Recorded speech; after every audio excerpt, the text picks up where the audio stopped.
5 more states holding their primaries today as midterm elections loom in November. There are also runoff elections today in the state of Arkansas. And some high-profile seats are up for grabs. You see the states holding primaries: Maine, Nevada, North Dakota, South Carolina, and Virginia. Joining us now to discuss this in depth, Matt Towery from InsiderAdvantage. Matt, it's so great to have you Skyping in today. Happy to be with you. We're happy to have you. Let's start in the Commonwealth of Virginia, where the winner of the GOP primary will more than likely be the next congressman from the 7th congressional district. 7th district Democrats canceled their convention and so thus far have not nominated anyone to run against the eventual Republican nominee, and hoping to be that nominee, the incumbent, the House Majority Leader, Eric Cantor. He held the seat. He's held it since 2001 when he succeeded Tom Bliley, the former chairman of the Commerce Committee. Dave Bratt, the college professor, mounting a Tea Party grassroots challenge. Matt, as you take a look at the race, give us your assessment. A lot of heat, a lot of noise, but no defeat of Eric Cantor. In the end, we expect Cantor to win this race. He has been roughed up a bit, even at their Republican convention. Some of his family members were roughed up by some folks, or at least sort of verbally assaulted by a large group of folks who were considered to be Tea Party supporters. But we all know Republican conventions are a lot different from the overall electorate, and we expect to see Cantor survive this race.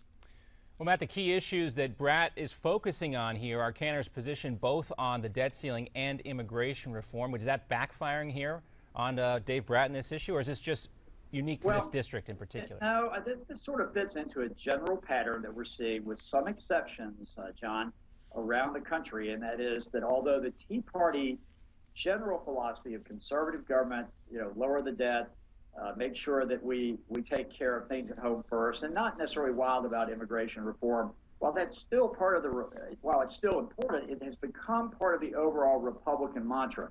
Admittedly, Cantor has flirted with immigration reform a bit, and he was part of a deal that ultimately kept and brought the country out of the shutdown. But I think most Republicans this year are looking at Republicans who they think, A, can win, and B, they're giving them a pass when they do things that they think are part of their responsibility. And as majority leader, that's part of Cantor's responsibility. I expected him to have a little bit of trouble this year, but I do expect that Cantor will make it through. Well, the whole situation with Eric Cantor, to put it politely, he's been a revisionist on immigration policy. And now with what's going on in Texas and Arizona, he appeared on local television in Richmond. I want you to listen to what Eric Cantor is saying these days here on the eve of the election, and then comment. First of all, in Congress, the Senate passed a comprehensive amnesty bill. As Majority Leader, I have said that I will not bring that amnesty bill up for a vote on the House floor. But I have told the President that there are some things that we can work on together. We could work on the border security bill together. We could work on things like the kids. But so far, the President has just insisted it's all or nothing, my way or the highway, and that's not going to happen. So you heard that, Matt. What about it?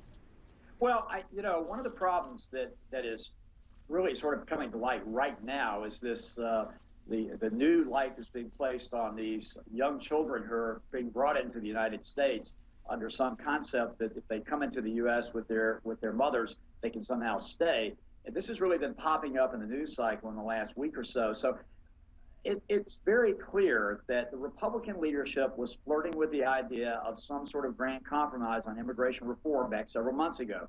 But Speaker Boehner moved away from it. Eric Cantor is not only moving away, but very quickly moving away.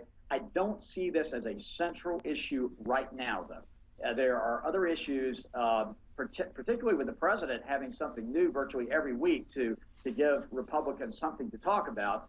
These issues are sort of overwhelming the other mainstream sort of issues that have dominated in the past, like immigration. I think Cantor survives this, although both he and Boehner are going to then be staring down the barrel of their own conference.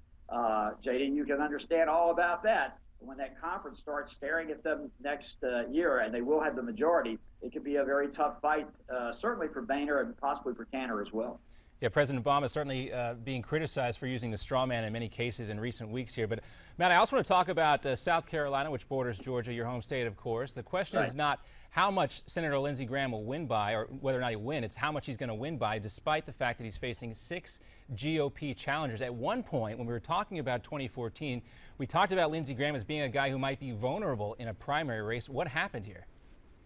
Well, Lindsey has always been sort of he defies all political definition in South Carolina. I mean, he is, at one time, back when Newt Gingrich was Speaker, he was considered a rabble-rouser in the House. He was part of, allegedly, the effort to create the coup to eliminate Gingrich as Speaker. He then went into the Senate and began working with John McCain and Senator Burr from North Carolina, Saxby Chambliss, and others, and sort of became sort of a moderate in the eyes of many Republicans.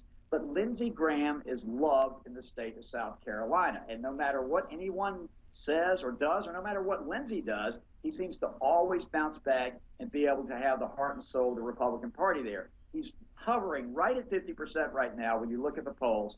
He might make it without a runoff, but even if he gets into a runoff, we expect Lindsey Graham to be the nominee once again of the Republican Party. So I want to get this straight. It's an act of love to support Lindsey Graham. Are they going to show him enough love today to get him to that 50% threshold? You know, the way voter turnout has been, JD, this year, I think it's entirely possible that he will make it without a runoff, because really you have, while the Tea Party was really fired up in 2010, in race after race across this nation, we're seeing them certainly just not turn out in the numbers that they did in 2010. And Graham has a broad range of support, even among conservative Republicans in South Carolina. If he doesn't make it, you guys, it'll be by maybe 1%, but he'll come back in a runoff, and you'll see him return to the U.S. Senate. Matt Towery, with his assessment of those 2 key races today. Matt, as always, we appreciate your insight and analysis. Look forward to having you back real soon. Thanks so much. Yeah, few people have a handle on politics in the southern states like Matt Towery. That's why we like to check in with him. And some good stuff happening down there, Virginia, South Carolina today. I think of the legendary V.O. Key, who wrote Urban Republicanism in the South, but we're matching wits on political science. The ultimate oxymoron. Hey, there's more to come. It's your turn next on America's Forum.